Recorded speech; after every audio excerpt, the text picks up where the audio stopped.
since 13, I was delivering papers, and then I would go on, and then the next thing for me was I worked in like a waffle cafe. And then after that, I landed probably my most successful job at the time was I was a lifeguard. And I was a lifeguard at this holiday park near where I live. And where I was working all the time, I started to then work in the arcade, and then I'd work in the cafe, and I'd clean caravans. So basically in the summer, or from about May time, when uni stopped, I was working 6 days a week, 8 in the morning to 11 p.m. at night. Because when I first started out, I was getting paid. Richard said a great quote 1 year down the line, and he said, you know, this could either be a hobby or we could make this into a career now. And from doing that, I built sort of relationships with the FIFA Pro players. People say, how did you get into this?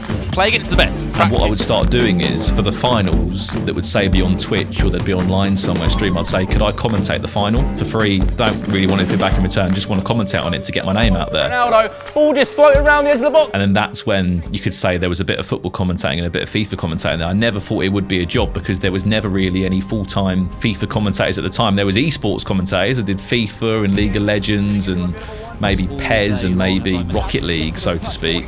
But there was never a full-time FIFA commentator because it never was a thing. It never really was a thing. Did you have a thought of like, okay, what if things don't work out? I'm going to have a backup plan. Did you have one? Well, my mindset was always, look, I've got 3 years to make something happen. That was always my mindset. And this is my advice to anyone that goes to university. You've got...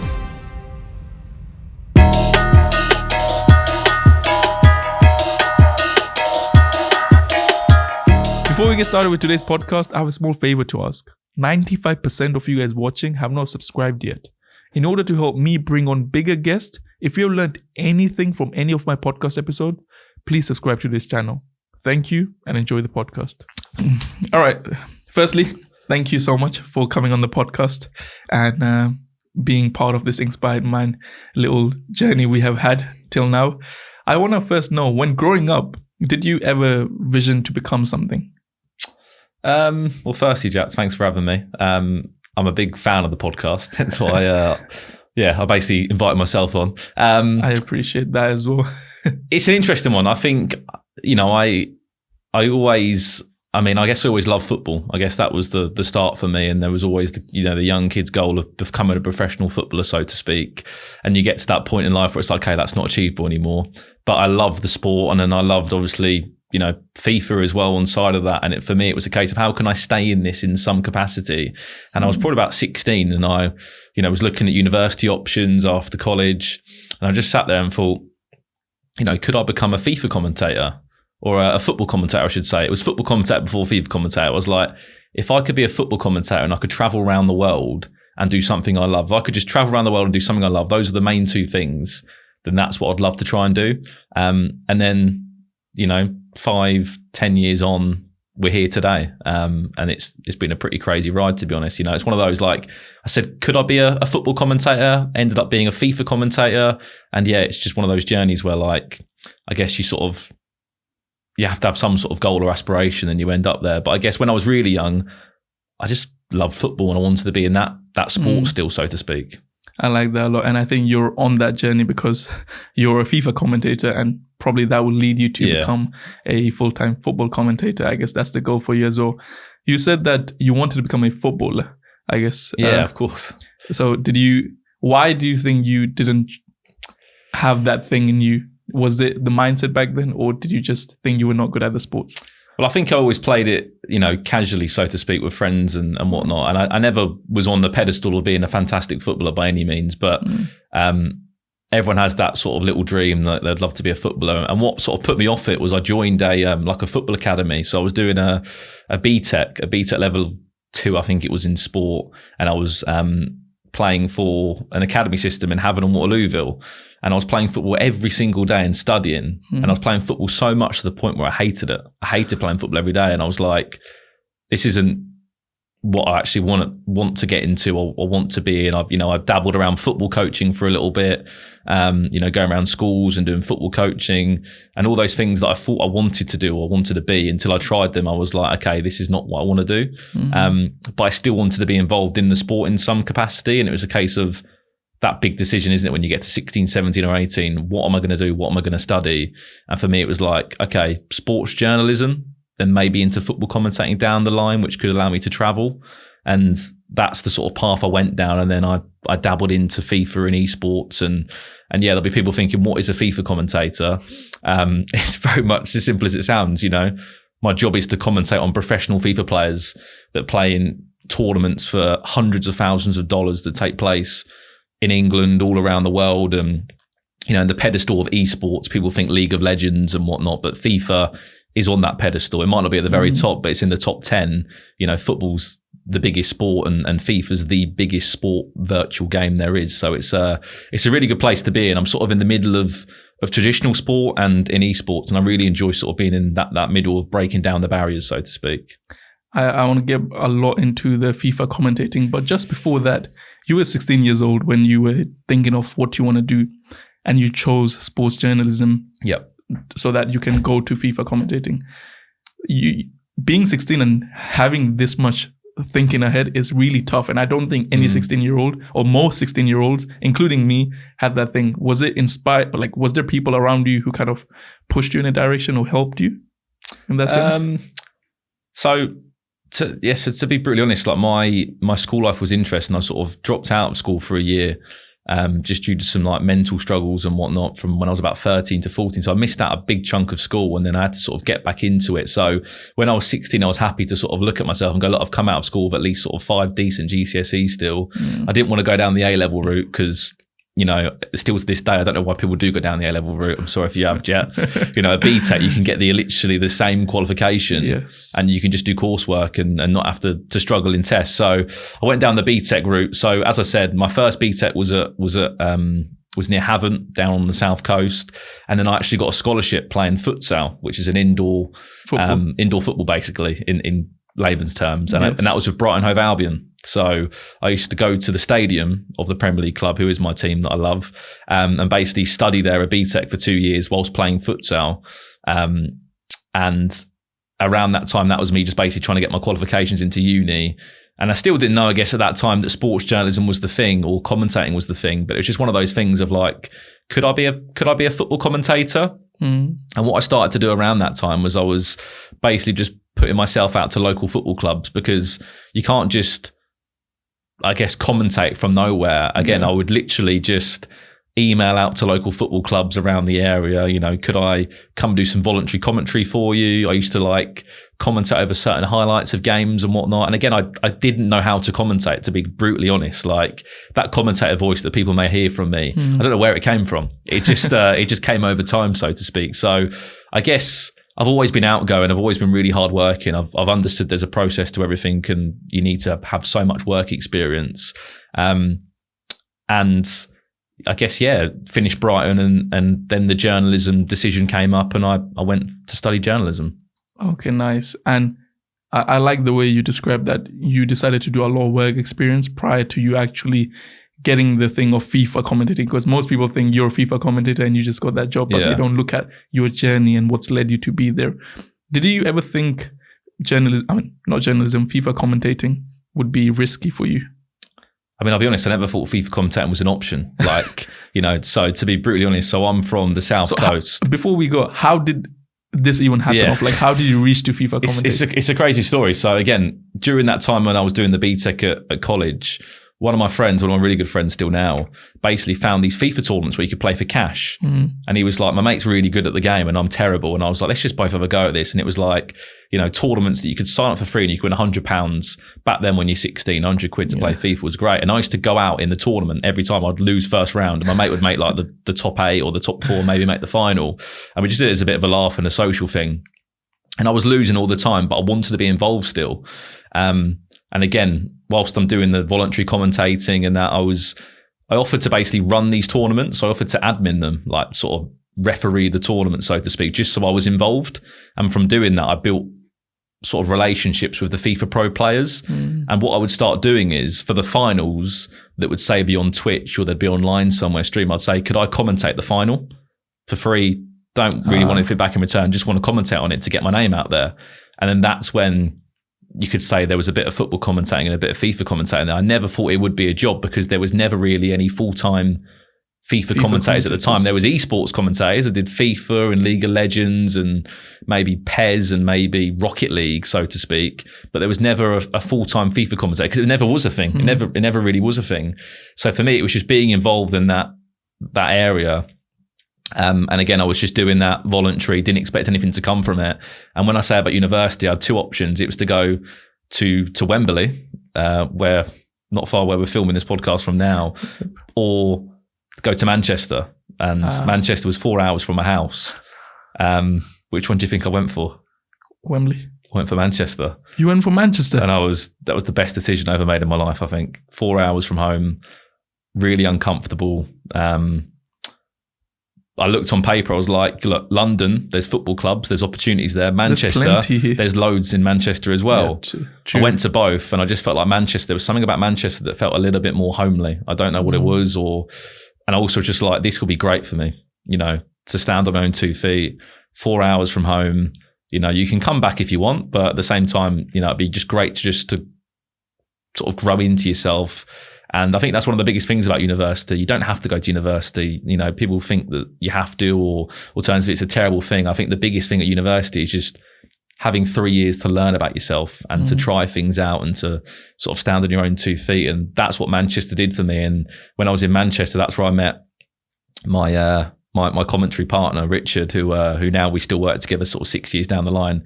And that was what got me into FIFA commentating when I was in Manchester. That's when I started my journalism degree. So, it's pretty crazy, like those couple of years, but I think going to Manchester was the best thing I ever did. I could imagine. I guess when you're alone, far from home, people tend to always say that when you leave your environment and you go to a different environment, you grow as a person a lot as well. So going back to the part about being risky, the risk you took of leaving your home and going 4 hours away, did you have a thought of like, okay, what if things don't work out? I'm going to have a backup plan. Did you have one?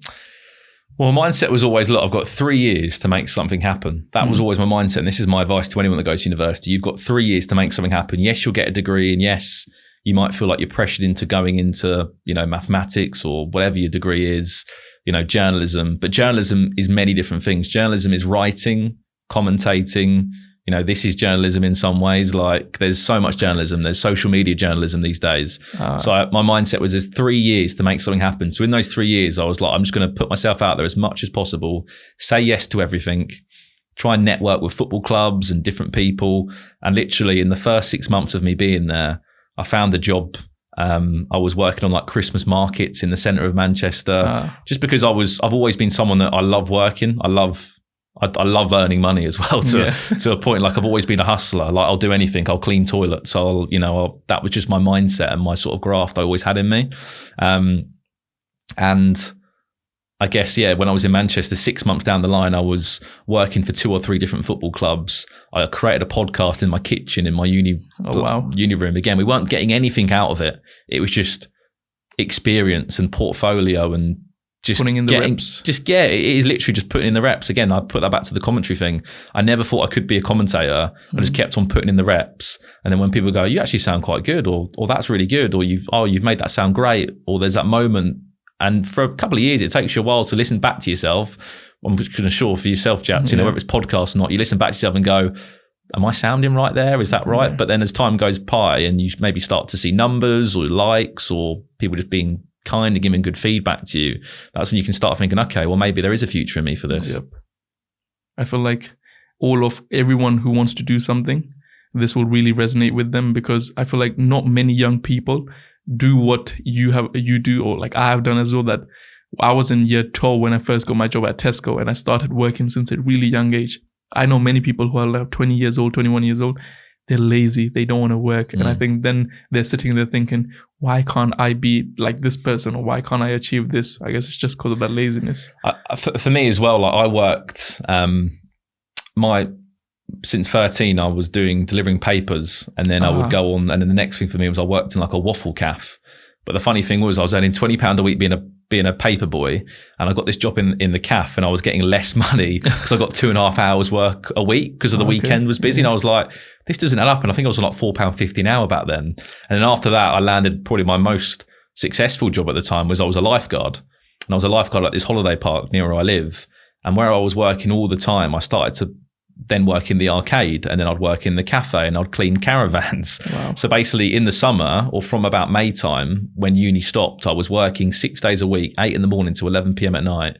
And I was just hustling all the time. And I was just thinking, right, I might be on £6.50 now, but if I work 12 hours a day for 6 days a week, I'm earning like £300-400 a week, right? And back then I was like, this is amazing. Like, this is great. So I've always had that sort of hard work ethic in my mind, so to speak. And I think you're right. I think the best thing you can do is just go and work when you're young.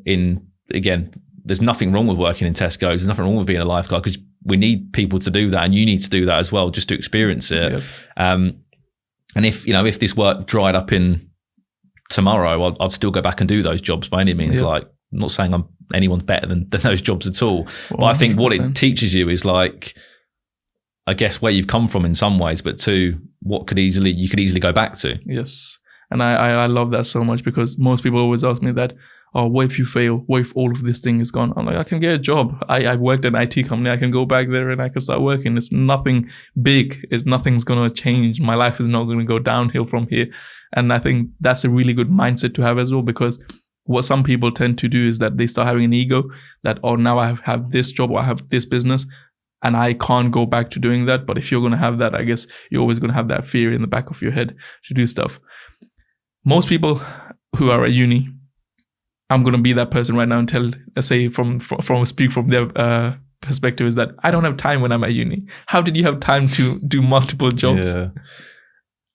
It's a great question. I think is the famous quote which says, if you need to make time, you can make time, right? It's, I think on average, a full-time degree, you're probably in 2.5 days a week, I'd say. Yeah. So you've got a weekend there, and you've got, 2.5 days in the week as well. Yes, there's coursework, but there's not coursework all the time. The periods of time you get off at uni is ridiculous. Yeah.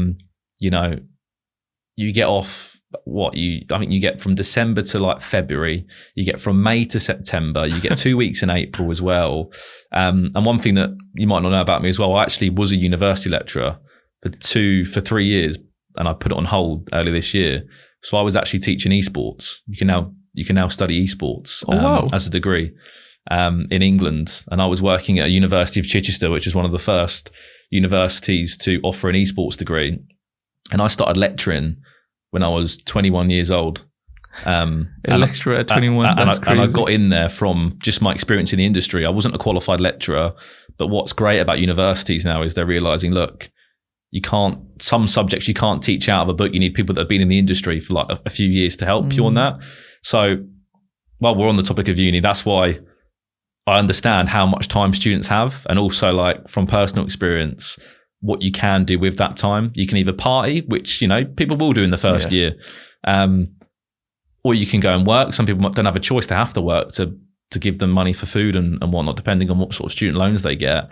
But no, I think to answer your question, I think there is time. You just need to try and find it and make it. And it depends what you want to get out of it, because another great quote is, there's 25 of you in the room. You've all got the same degree at the end of it. Yeah. What's separating the top 5? Is it work experience? Is it internships? Is it relationships you've built? Those are the sort of things you got to think about, because there's 25 of you going out into the industry with the exact same degree.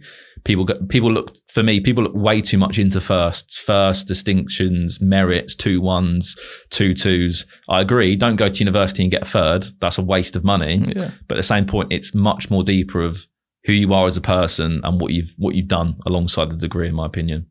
I love that so much. And I did get 2-2, so I didn't get the best degree. I didn't either. So I completely agree with what you said. And I feel like most people just don't want to make the time for it. And they think they don't have time, but they just don't want to make the time for it. And that's why I 100% agree with that. You said now there is a degree for esports. Talk us a bit about that. Can a person do esports and then they can actually become something in that industry? Yeah. So people think the stigma around esports degrees is that you pay 27 grand for 3 years, 9 grand a year, and you just play games. People think that an esports degree is you do that to become a professional esports player. If that's your aspiration, do not go to uni to study esports, because the idea of it is to learn about the industry. So the great thing about esports is you can do so many jobs in that industry. You can be a presenter or a commentator, maybe like myself. You can be a marketing manager. You can be a social media influencer. You can be you can be a pro player, but you don't need a degree for that.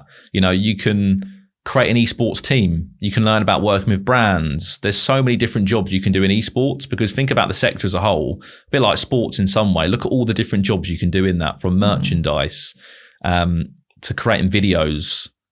There's loads of different jobs you can do, but it's overlooked, unfortunately, still to this day. And there is a stigma around video games and esports, and that's one thing that I'm doing my best to try and break down as well, because it isn't just a case of that 13-year-old kid that's just sitting in playing games all day. There's so much more that can happen from that. But no, yeah, esports degrees, they need more time. There is a lot more of them now. There's like, I'd happily say, I reckon there's at least 10 of them in the UK now that you can do. But let's not, beat around the bush. There's a business there as well. There's a lot of people that want to go and stay playing video games or be in that esports industry, and universities are mopping up loads and loads and loads of sign-ups for these degrees, £9,000 per head. If they can get 30, 40, 50, 60 people on these degrees, then you do the maths, do that every year. Money. Yeah. It's a business there as well, right? So do you think someone really needs that degree, or they can just do it like your path? I don't think the degree is essential, but I also don't think many degrees are essential unless you're becoming a teacher, so to speak. Like journalism, you don't need a degree for journalism. You don't need a degree for football coaching and sports management, right? But what it will do is it will put you in the room of like-minded individuals for 3 years, and it will give you 3 years to try and make something happen alongside that degree.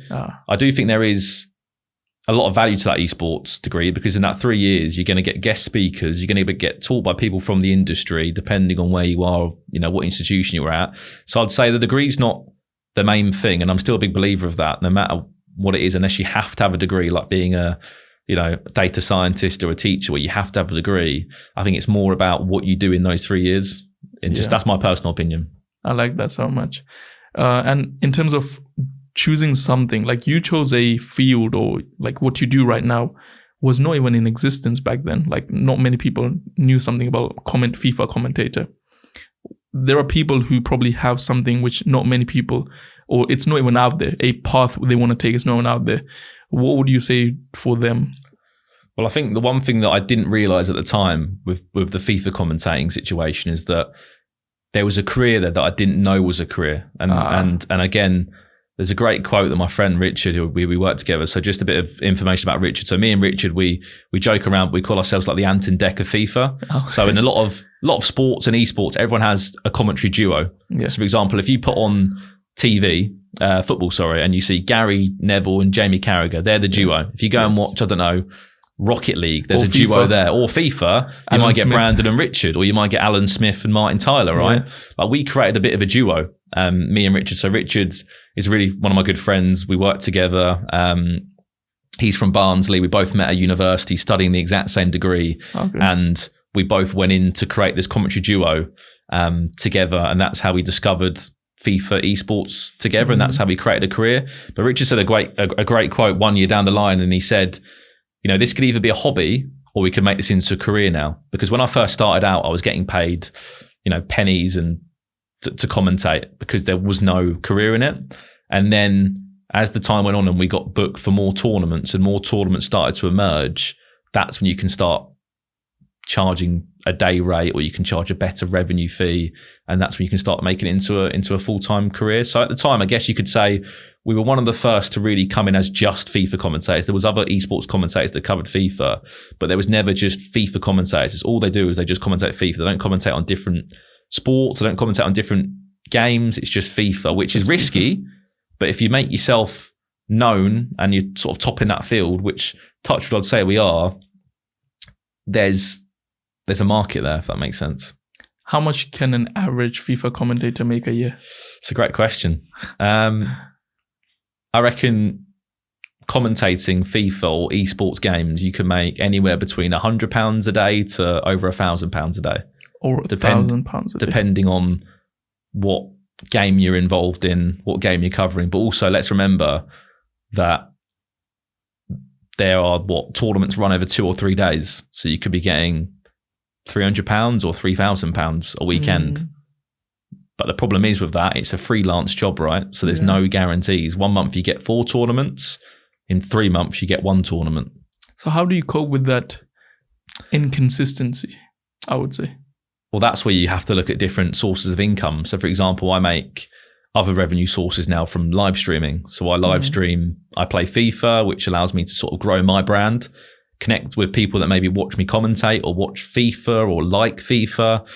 Also, as you know yourself, the likes of TikTok and Instagram and Twitter, you get ad deals on those. So I was very much aware of that because there's people that are in esports as commentators, and it's difficult because you go into a weekend where there's just, you know, you're having the time of your life, you're commentating on this tournament, it's crazy. And then on the Monday morning, it's done. And you can feel a little bit sort of in a depressive state on that in some ways, because you're like, what's next now? You go back to maybe you could say normal life, so to speak. Yeah. That's why it's so important to fill your time with other things. That's why I was lecturing for a period of time. But also now I'm thinking, right, how can I build my brand? How can I create another source of income? And that was why I'm going to make videos. I'm going to bring people on the journey a little bit more. What is a day in the life of a FIFA commentator? One of my biggest goals this year is, people know me for pack openings and whatnot, but one of my biggest goals this year is to I want people to know who Brandon Smith is. I want people to know, what is a FIFA commentator, a little bit more about me, not just the guy that gets excited because I pack, Pele or something on those lines. And that's what I'm trying to bridge the gap on this year, because I think there is a market there. As you said, like people are like, what is a FIFA commentator? How is that a job? And I think I would love just to take people on that journey with me, just to show what you can do in life. It doesn't have to be FIFA. It can be a different sport. It can be a different hobby. It can be a different game. I just think there's a lot to unfold there. I think I really like that. And I think most people really want to see the behind the scenes. And that's what people fall in love with the person for. And that's one of my things as well, which I'm trying to do now, is build the connection between my followers as well. With that being said, FIFA itself, as you already mentioned, is risky. And FIFA, I think from next year, if I'm not right, is not with EA Sports anymore. So those kind of things coming up, do you think that will have an impact on your kind of career you have in that sense? So let me just explain that, because as you know, FIFA and EA are splitting next year. Yeah. There's a lot of panic at the moment to what this means. As far as I'm aware, all it means is that the game is just not called FIFA anymore, because what people don't realize is that EA Sports is their game. So FIFA Ultimate Team is their thing. When you see players like Ronaldo in the game and Messi in the game, that's EA Sports that have got the license with those players and the teams and the kits. For example, when you saw Pro Evolution Soccer in past times not have Arsenal when it was like London Red or North London Red, that's because they didn't have a license with Arsenal or the Premier League, so to speak. EA Sports have got all of these licenses. All they're going to lose, if I'm correct, is the name and probably the FIFA World Cup mode in the game. Those are the only two things that are going missing. Yes, the game is going to be called EA Sports FC, but other than that, I see no changes. So there's a lot of panic, I feel, when there isn't any need for the panic, if that makes sense. Like nothing's going to change unless you are that person that goes into the shop to buy your son FIFA and you don't know what the game is and you're buying whatever the new FIFA is going to be called.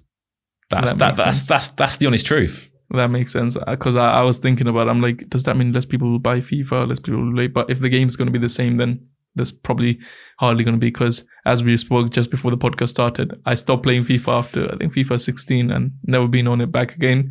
But I think FIFA has changed a lot back then. Which one was your favorite? Just out of favorite FIFA for me, or sort of peak childhood, would probably be like FIFA 13. So that would have been 10 years ago now. So what would have been 15 years old, a lot of my childhood I spent down the field playing football, then on the PlayStation at night playing either Call of Duty or FIFA.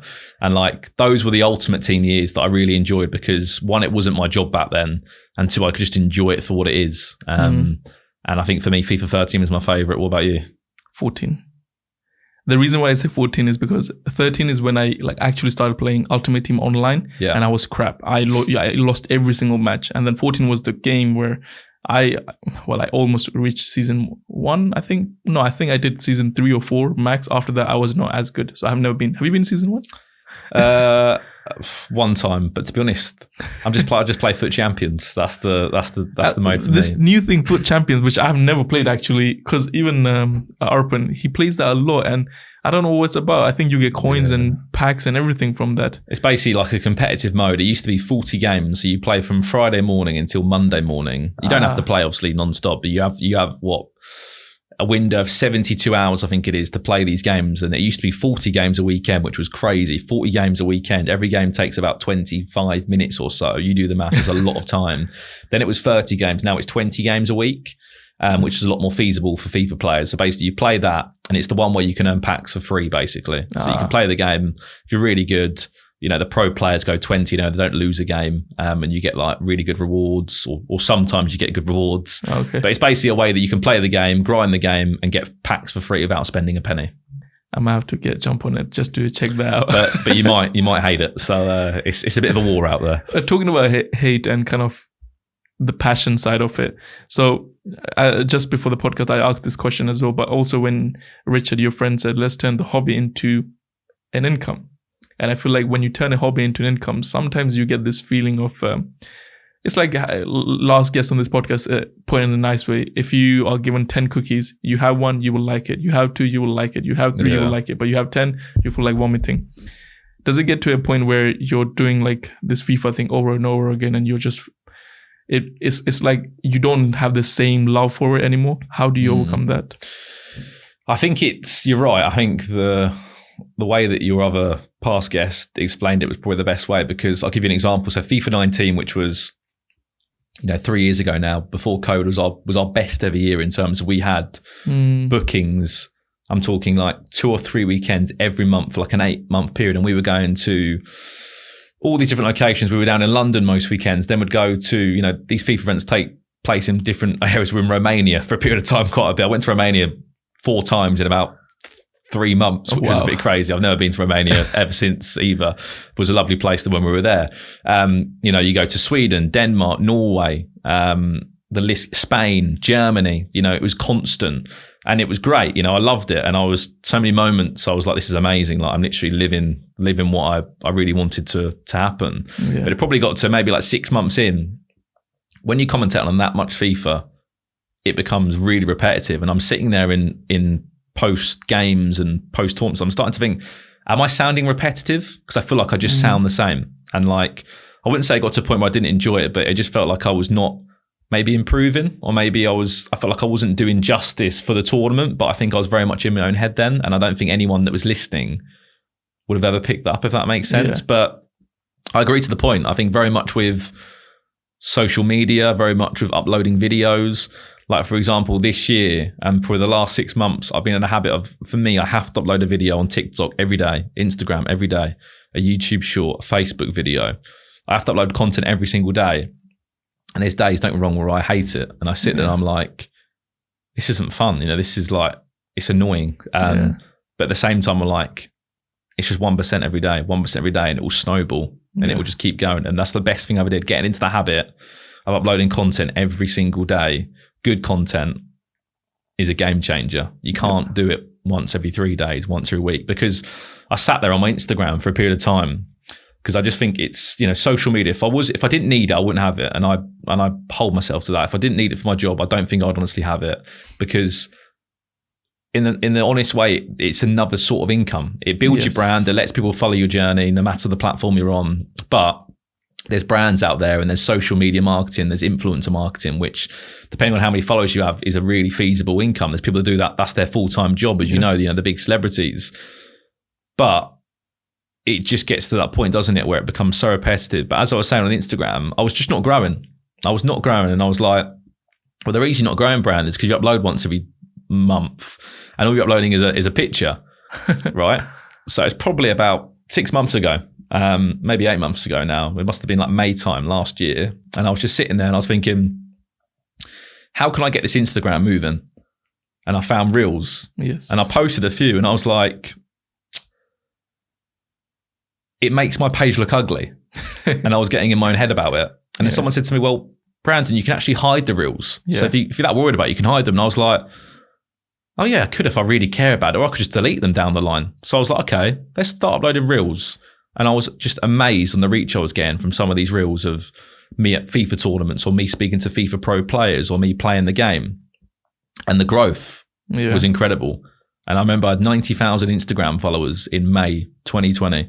And today, as we film this podcast, 250,000 just ticked over just from a reel from Reels. Every single day of different things. And the push you get is incredible. Short form content for me has completely changed the game for me. I gained, I think, like 600,000 new followers last year. Just from I'm not saying that in an ego way. I just from a man that really wants to find the algorithms out on these platforms and to beat the platform, so to speak. Yeah. 600,000 new followers last year, and my success to that is just short form content. I think me right here is an example of the same thing as you as well. Short form content has allowed me to kind of grow my audience on all three, well, except YouTube, all other two platforms, TikTok and Instagram. I'm not gonna lie to you, Jack. I remember I followed you for a long time, and I remember I was on 100,000 followers on TikTok, and I remember you got to like 1 million, and it was in such a short period of time. And I was just thinking, how has this man done that? It was in 2 months, I think. I went from 60,000 to over 1 million. And that was the craziest time of my life. And just like you described how it gets to a point like where I used to think like, now that I'm monetizing social media, I don't enjoy it, or I don't do stuff the way I would have if I didn't make money through it as well. Yeah. But now I'm trying to bring back that aspect of like me being me, not giving a damn if a brand wants to reach out. If they want to reach out for who I am as a person, of what type of content I put, then it's fine. But I think there's a good thing about going viral, but then there's a huge advantage of going viral instantly as well. So I think I really felt that. I think you're right. I think I've listened in a couple of your past podcasts, you mentioned this, and it's like you could either post for views, which you don't really do anymore, if I'm right. Right now I'm no doubt in that space where I am posting content that is successful and I know it's going to get views, but I'm trying to slowly bring a bit more of me into it, because my mindset was this for a long time. It was like, I don't want to post some of this stuff, but if my face is in it or my voice is in it and it's being seen, surely there's going to be a 10% people that are going to know and remember that face. Yeah. That was my mindset at the time. It was like, as long as my face is on it or people can see me in the video, then surely that's a good thing. People are going to know about me.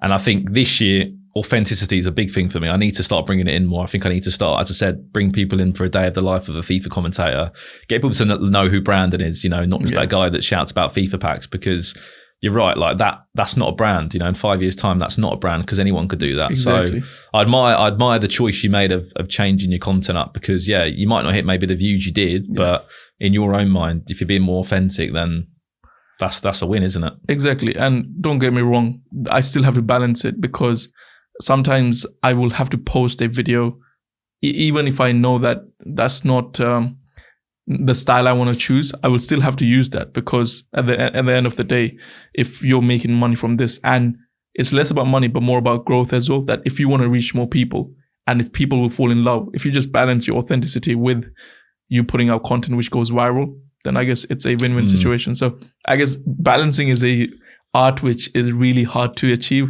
even in life, when it comes to business and life. How do you, as a FIFA commentator, kind of balance your work life? It's difficult. What's a typical day in the life of a FIFA commentator? A day in the life of a FIFA commentator.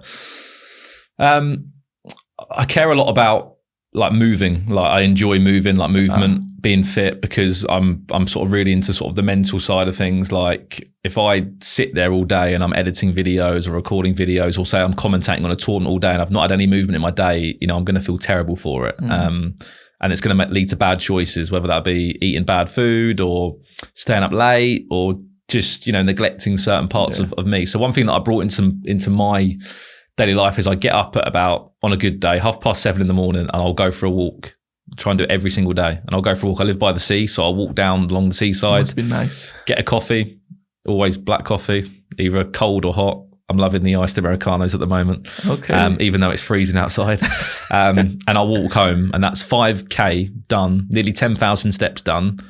And my mind is thinking, I'm thinking about the day. I'm thinking about things. I'm messaging people. I'm starting to get my day moving. I come home. I'm a big fan of fasting. I like to sort of fast in the morning. Okay. So I'll go straight to the gym after that. So I'll go to the gym, do a weight workout, and then maybe a bit more cardio in there as well at the end of it. So then by midday or 1 p.m, I'm home for a sort of brunch, lunch, so to speak, my first meal of the day. I've burnt maybe 800 calories or 1,000 calories. Mm-hmm. And I'm feeling really, really good. But as you said, when you eat, sometimes it then slows you down a bit, doesn't it? Yeah. So, that's the start of the day. And then for me, it's next up is normally a bit of content creation. Is there any voiceovers I need to do? Any meetings I need to do? Normally try and do a few bits around the house or anything external that's not to do with work. And then sort of evening time is my work. So 4 to 6 p.m. is my upload time. So I'll upload TikToks, YouTubes, Reels, everything goes at that time. And then my live streams will normally go from about 7, 8, 9 p.m. onwards. So that's my day when I'm at home. That's a content creation day. Obviously, a commentating day normally means I'm not in the house. I'm normally in London working away, which is a very different sort of day because again, you can't really recall that because you don't know where you're going to be or what time you're going to be needed. Sometimes you work for 6 hours, sometimes you work for 8, sometimes you work for 2. It all just depends on where you are, sort of thing. Okay. Do you still commentate as often as you used to prior to the 2020 phase? Yeah. So as much as I do, the difference is there just isn't as many tournaments because many reasons. Could be budget or could be like they've gone for more bigger tournaments and fewer of them, then they've gone for smaller tournaments. So there's loads of changes, but I still do some work from home. So I've got like a sort of studio office where it's soundproof so I can commentate in there as well and then use it as a backup to make videos and to live stream, so to speak. So yeah, I'd say I probably don't commentate as much, but that comes from a number of things as well. That's me like having the ability to maybe choose a little bit more about who I work with and what I do. There's a number of rules that like, I'm not going to work with a tournament that's going to put my relationship at risk with EA. So for example, one thing that people don't know about me is that I can't work with PES and I won't work with PES because it's a direct competitor to EA Sports. And that's not EA Sports saying you can't go and do that. That's a choice that I need to make. It's a little bit like if you work for Coca-Cola or you got affiliates of Coca-Cola and you go and work with Pepsi and you start promoting Pepsi around, it's just, what's probably going to happen if you go and do that, So that's a big thing for me is I've got a loyalty with EA and EA have been fantastic with me and Richard over the last sort of 5 years or so. They've given us like a full-time job, so to speak, doing it. Alongside like incredible stuff. Like I get the game early every year. I used to be that kid that would queue up at midnight to get the game. Now I get the game like 3 days early, to make videos of it. Like all that stuff is only stuff that I could have dreamed of. So there's a number of perks with that. And I think you've just got to, scratch the back of the hand that feeds you sometimes and, make sure you just look after those relationships in the smartest way possible. Exactly. And what's been, because I love how you're talking about like the FIFA commentating and everything. And has there been a moment where it's like been a fan moment for yourself where you either met someone through this thing or like you done something and you're like, holy crap, this is insane. Yeah. So last year, there's something called obviously there's the Champions League. But there's the E-Champions League as well. Okay. So there's the E-Premier League, there's the virtual Bundesliga, there's the E-La Liga. Like every single football tournament, there's a virtual tournament. Okay. And people might think, sort of, why is that a thing? It's all a marketing play, really, isn't it? All of these tournaments and all these leagues are trying to get into that next generation of consumer. And how they do that is via FIFA. Video games, social media. So it's a very tactical play, but no one really sees it as that. Esports as a whole is pretty much that. It's a marketing strategy to get people playing the game more. That's what esports really is. As much as there are top players and there's people that make millions from playing games, it's a marketing strategy. So back to the moment. I've got a couple of moments. And funny enough, they're for the E-Champions League. So for the E-Champions League, EA Sports bring in icons. So past footballers. So last year I commentated with Ashley Cole. Champions League winner. Yes. The year before that I worked alongside Ruud Gullit as well. Yeah. Wow. So I was on the same sofa as Ruud Gullit talking about his FIFA card in the game. I've had the opportunity to commentate over Yaya Toure and Andre Pirlo playing football. So I've done a little bit of that as well. Okay. I was in the same room as well last year as Kaká, Henrik Larsson. I mean, Ashley Cole was part of that, and then Morientes of Spain. So any Liverpool fans out there will know that. So like the great thing about this job is it just breaks down the barrier so much. Like I get to work with England. So England have E-Lions, they're called. So England have FIFA players. Yes. So there's another tournament that takes place every year, which is like the World Cup, but on the virtual pitch. So you'll have like England versus Spain and Portugal are in there and Denmark are in there. And like, I get to work with England. Like, that's amazing. I get to commentate over England. Yes, in a virtual capacity, but I still get to work with England. Like, it's amazing. I get to go to the Champions League final because I work with the E-Champions League. Like, there's so many connections there. Do you know what I mean? That you'd be like, this is a this is a dream to do. So not everyone really knows about that. Everyone thinks of like esports as this really sort of geeky thing where, you know, you don't really have a life, so to speak, or maybe you're sitting there playing games. But if anything, especially in FIFA, it's anything but that. Some of the opportunities you get are phenomenal. It's like a whole career in itself as well. And you can even make it into a good business just the way you have as in working for yourself as an entrepreneur. And what's now for Brandon Smith? What's happening now and what's happening moving forward? So the one thing that people always think is, am I doing this to get into football? Well, I used to commentate on football before I got into this, of course, to a lot lower level. I'd love to get on, you know, Soccer Saturday around the grounds. I'd love to be on Match Today one day. Of course I would be. But to be brutally honest, I think there is more money in esports, because it's such a niche. And there's, you know, the rates people can charge in different levels, and, you know, from social media as well, like the rates people can charge is very different because it's such a niche thing compared to maybe traditional football. And also to get into traditional football and to get onto those TV games, you know, you're talking hundreds upon hundreds of commentators that are going to be in your way. And in the nicest way, like, I think people look at what I do sometimes and maybe don't take it as a serious, when really, if you closed your eyes and listened, you'd probably think you listened to a game of football. Yeah. It's not, you know, it's literally the same thing. Virtual football, it's the same thing. It near enough sounds the same. So what's next for me? Continue to develop my social media channels. Again, I'd like to dabble with a bit of football if it happens. But all I want to do really is just, I always say this, I just want to ride the wave that I'm on. I really enjoy this. You know, I'm getting to travel now that we're out of COVID again. I'm getting to travel around the world. You know, I think I might be going to Argentina next month. I should be going to hopefully Spain and Germany for the Bundesliga and the La Liga. There's even an Serie A in Italy. Hopefully I can get over to Italy for that. And then the Champions League finals in Turkey this year, Istanbul. So I should be over to that as well. So like, I'm very lucky right now that everything's in the balance. So another part of it is just juggling the balls to make sure everything is still as good as it is. But I'd say, yeah, more authenticity is a big one for me.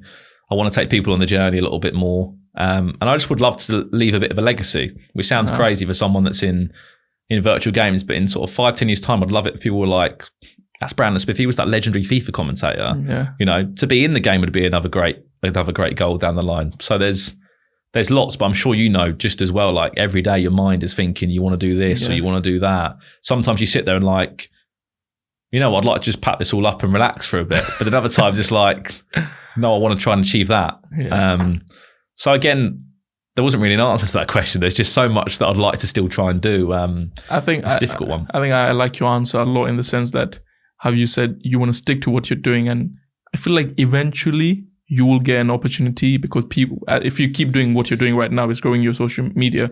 And if you have a social exposure, plus you're doing commentating on esports, you're going to get an opportunity to go on main football anyway. So that's a really good thing. And I think I also really like about how we always have a mind, like one time we want to rest because we feel burnt out, and the other time we are powered with so much energy that we want to do another big thing as well. And so I think most people here who have ADHD like me can kind of resonate with that. But now I want to move on to the last part of this podcast, which is the 7 deep inspired mind questions. And they're basically 7 questions, which the first one is, what's the best piece of advice you have ever received? I always listen to this on your podcast and I always think, how do people think so quickly on the spot? Best piece of advice I've ever received. It's probably a bit of a cliche one, but it's just, you know, if you want stuff to happen for you, you just got to put yourself out there. You know, one thing that I always say to myself when I'm feeling a little bit down, so to speak, is just keep moving.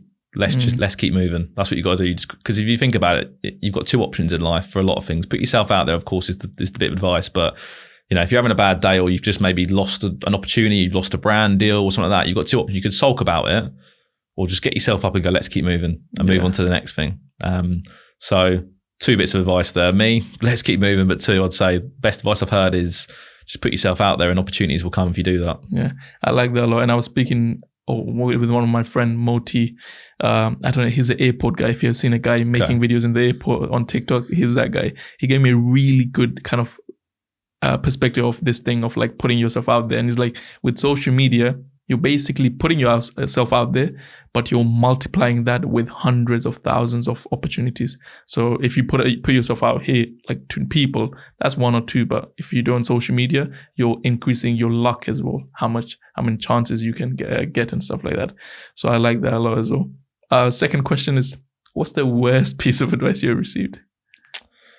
I remember people tell me like that it wasn't a real job, FIFA commentating, or, what's this, or, it's not going to be a long lasting thing, so to speak. So I guess you could say that was the advice, but at the same time, I didn't listen to it.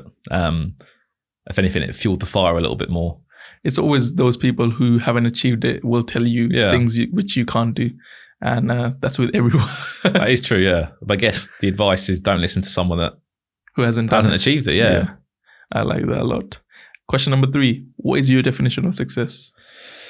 Well, I used to think it was followers and of course financial gain. Like, don't get me wrong, I've sat there and I've dreamed of hitting, hundreds of thousands of followers, and I'd think, oh God, I think I'd be really happy if I did this. I'd say completely opposite. I think the most happiness I have in my day is going for a walk and getting a coffee and having those relationships and speaking to people. So I'd say happiness, or success, so to speak, is, I guess, one, being able to make your means to live a stress-free life with no debt and so to speak. But success, I reckon, is just sort of, being happy and enjoying the simple pleasures, really. Yeah. I think we relate a lot in the sense of, like, I thought as well that followers or money will get me this thing, ultimate fulfillment, but it never did. And now the whole goal is to try and find fulfillment in this world, which is what our day-to-day stuff gives us. This is what gives me fulfillment right now. The next question is, what was the hardest moment in your life? It's a bit of a deep one, really, but both my parents had cancer in the same year. They both survived, luckily. Oh, but it was during, I think it was either just before COVID, but my dad had bowel cancer, and then he just got clear, and then my mum got breast cancer. And when you sit there sometimes and you think, how unlucky is this? You sort of had to like laugh about it because it was just ridiculous. So that was the hardest moment for me.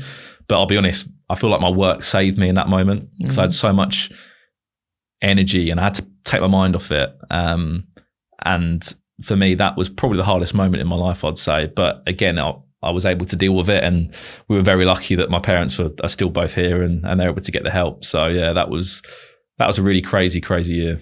That is more than crazy to both of them at the same time. I mean, firstly, it's great that they're still here with you. The next question is, what's your biggest regret in life? I don't really have one. There's a lot of sort of hurdles in my life that I've matched against. For example, like, when I was first starting out in this career, I put a lot of maybe relationships on hold. I lost relationships with people. Maybe I miss family occasions because of my job, and I'm a little bit of a workaholic at times, which isn't always great. Yeah. So I'd say I don't regret anything, because everything that I've done has guided me to this conversation today as well, which I know is a popular answer, but I think it's true. You can't really have any regrets, really. Yeah, I used to think the same, but now my perspective has changed slightly in the regret part, because everything happened for a reason, but I think I will always have few regrets in the sense of, like, I wish I'd done that back then and stuff like that. But that's something you can't control. Is that from like an investment point of view or business point of view? Or? I would say, like those type of perspectives, but in life as well in general, like I should have gone to that place instead of not going there, or I should have spent time with this person more. Yeah, true. Instead of, because I hear a lot of older people talking back about their life and be like, the biggest regret I have is not spending enough time doing this or doing that. And I'm like, if these guys are saying it, what if by the time I'm 40 or 50 and I have the same regret? Because that's the worst feeling you will ever have with yourself. So that's the kind of thing I'm always thinking. But it's difficult because, I think the only regret that we'll have is time with people, right? Like family relationships. But it's like, have you ever thought about it? Like, we're working so hard right now, but we're not spending time with, like, of course, but you can't win. You can't win because it's either be successful, try and be successful and try and escape the rat race of having to answer to someone and work a 9 to 5, or have all the time in the world with your family and stuff, but also then do something maybe that isn't also going to give you fulfillment, like in terms of the job you're working. So you can't win in that. You really can't win. I guess the one thing you can win in is if you do become a millionaire or something like that, and then you can just don't work and you can have all the time in the world with your kids. But it's a very interesting conversation to have because I've had it so many times in my own mind. It's like I don't think you can win. The conversation for me always starts from comment sections. Like there's always going to be that one or two comment which is like, I would rather spend time with my parents while they're alive, blah blah blah, instead of always hustling. But I'm like, what do you mean? If I can make something right now, I can spend more time with them eventually. But then this, just like you said, it's a conversation which goes really deep. The more deeper you go, the weirder answers will come up. The next question is, what are your top 3 self-help books which has helped you in your journey? Well, I'll be honest, I'm terrible at reading books. So, podcast? Yeah, so podcasts are one for me. But one guy that I love is David Goggins. So David Goggins, I'm in the middle of his audiobook at the moment, Can't Hurt Me. I think that guy is just a machine. In terms of mindset podcasts, there's a guy that lives near me called Jade Alderton, who's like really good. It's like Mindset of Muscle. I might even put you in there as well, Jats. I love mindset and story sort of podcasts, to be honest. And again, my goal this year is to do more audiobooks because I feel like when I read, I get into a habit of I'll read for a bit and I'll just stop. So I'm better off just sort of having a podcast-esque sort of book. Yeah.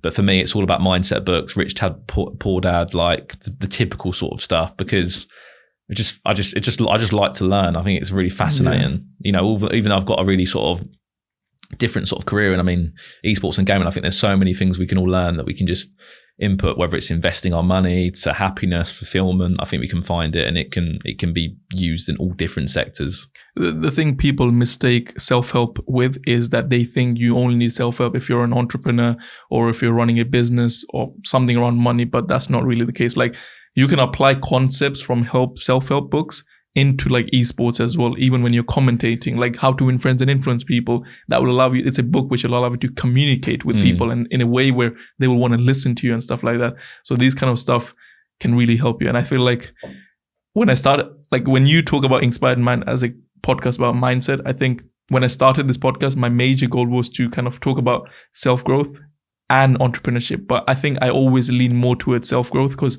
learning is a part of me. It's like the day 2021 and 2022 half was the year I stopped learning, and that was the worst time of my kind of life since I have been in this world or since I started my entrepreneurial journey. I think one of the best things you can do that I've realized as well is talk to people. Yes. I love talking to people because, you know, listen to those stories on your podcast and other people's stories on podcasts. Like you learn perspective so much about perspective. Like one of the big things for me that I find fascinating is the whole TikTok conversation. You know, like I'm in the process now of trying to gain towards 1 million followers. In my mind, I'm thinking from a very selfish point of view, like from a brand deal point of view, what sort of money can you earn from that? You know, like I find all those stories really interesting and just maybe how not important it is. You know, I find it crazy, maybe like yourself and some of the other guys you found on the podcast that have got over 1 million followers changing their content to maybe be a bit more authentic than just maybe try and hit 2 million, if you know what I mean, and go crazy on the viral videos. So it's all really interesting for me and I really enjoy those sort of listens.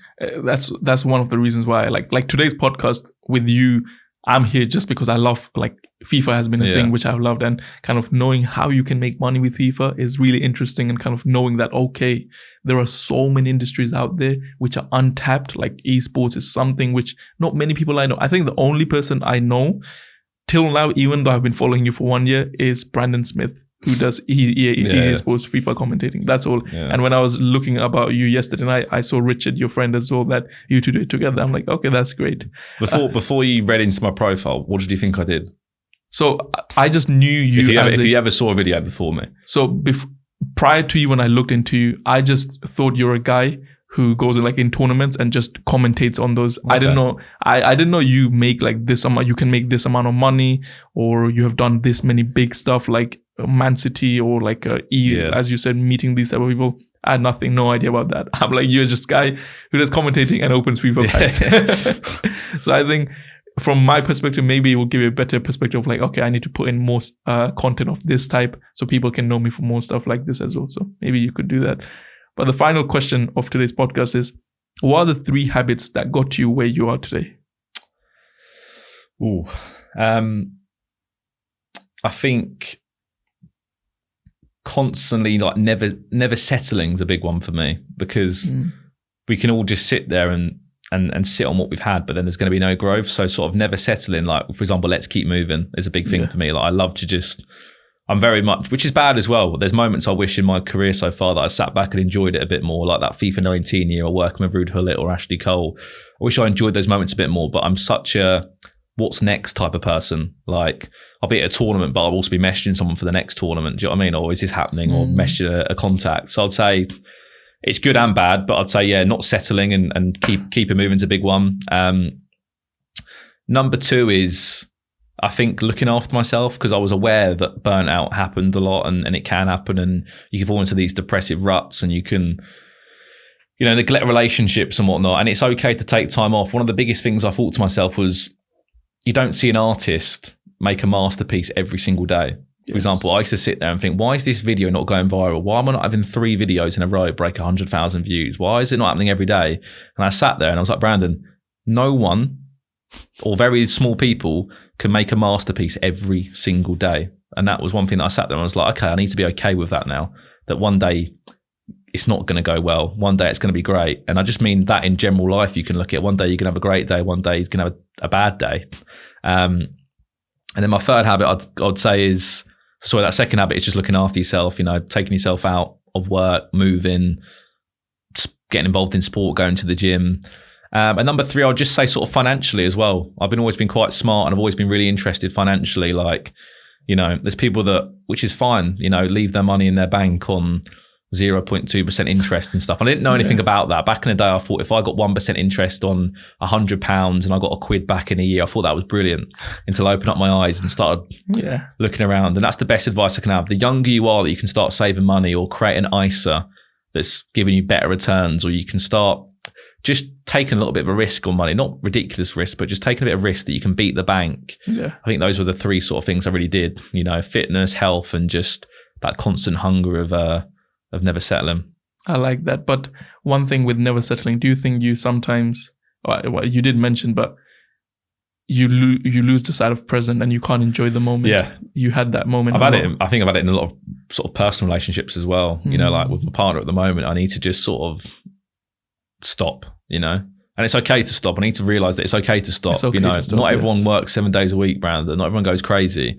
But I also think, like, I just want to get that. I just want to be in front of that next person. Do you know what I mean? I want to have that extra sort of leap on me. But one thing that I've done this year to do that is I outsource a lot, I think that's another great thing you can do. Invest in a team around you. Like, I've got people that help me now with my social media. So realistically, all I'm having to do is turn up, record. And that's really it. Yes, it costs money, but it gives me more time to go to the gym and to go for those walks in the morning. So I'm a big fan of investing out and sourcing out to get people on board. And it's great to have a team behind you. It allows you to think of ideas differently, because when you're a one-man band, you get so tired. You burn out a lot. I did burn out a lot when I was in one-man band. Now I'm able to, like, if I want to take time off, I can just pre-record, batch record, and then get stuff done, and then I can go for a holiday or whatever I want to do. What's crazy though as well, Jats, is that no one realizes that you've probably got a team behind you, or I've got a team behind me, and you'll be thinking, why do you need a team? But you're right, like, I can't edit videos, like, which some people have got this big thing about, they have to edit their own videos, don't they? And they have to do it themselves. You might have done it in the past. I tried to, I just couldn't do it. In the past, but you have to just realize that it's fine to outsource. If you can get someone that's really good, why would you not let them help you take you to the next level that are really good? So like a video editor, a graphic designer, it sounds crazy, but I got someone to help me with my TikTok comments, because I was getting thousands of comments on TikTok, but I wanted to still interact with those that watch me. So a balance of me and him at times have to go through and just make sure we're interacting with everyone in the comments, because I'd rather invest in someone to help me on social media, so then people might come back again if I'm interacting with them. Vice versa, of yourself. So I see the investment as a thing. And just back to that point, to be a bit of a hypocrite, I used to always think, what's next? Where can I invest my money? Where can I invest my money? And then someone stopped me, who was a really wealthy person. I used to rent an office out when I lived at home. I used to rent an office so I could basically do all the commentating from the office during COVID when I lived at home. And I remember speaking to someone, it was the best advice I ever had, actually. I probably should have answered it earlier in the podcast. He said, you keep saying about investing into ISAs, Brandon, and maybe getting your next house. Why don't you just invest in yourself? And I was like, what do you mean by that? And he was like, well, what can you do to grow you or grow your brand or grow your social media channels?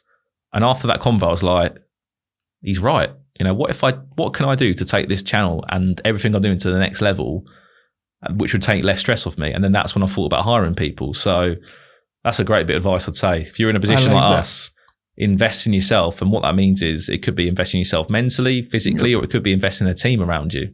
Exactly. And now I think I know the answer. Whenever someone tells me, how much do you invest every month? I invest this amount every month into my team. That's what I invest in. I think that's a good way to put it as well. But thank you so much, Brandon. What an amazing conversation, and really liked I got to learn a lot about yourself today, more than just what you do and stuff like that. And I think we relate in many scenarios from my head of the way you think about content and everything. I think I can relate back a lot as well. I'm sure everyone enjoyed listening as well. And guys, if you don't know who Brandon is, I will leave all his social media links in the description. Go check it out. You will enjoy the one where there's a video where he packed Messi, I think, recently. So you will enjoy that one for sure, even though I'm not a Messi fan. By the way, just before we end, which team do you support, and Ronaldo or Messi? I'm a Brighton fan, and I'm actually going to say Ronaldo. Sorry. Man, he is a legend. All right, guys? You have to now follow Brandon. But yeah, Ronaldo is the GOAT, and he's always going to be a GOAT. But anyway, guys, take care, and I'll see you guys in the next podcast.